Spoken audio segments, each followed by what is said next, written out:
পাকিস্তানিদের দ্বারাই বৈষম্যিত হয়েছি।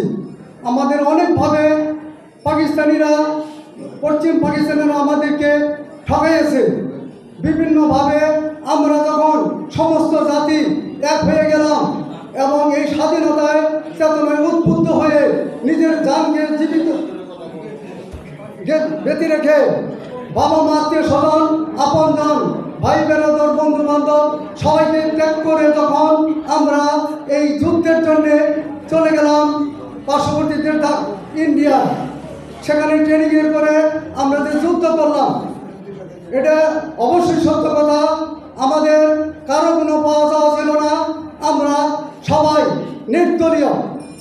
ওই সময় দেশ স্বাধীনতার পরে মুক্তিযোদ্ধাদেরকে বলছে অরাজনৈতিক দল, সুতরাং আমরা অরাজনৈতিকভাবেই আছি এবং ভবিষ্যতে যতদিন জীবিত আছি অরাজনৈতিকভাবেই থাকবো।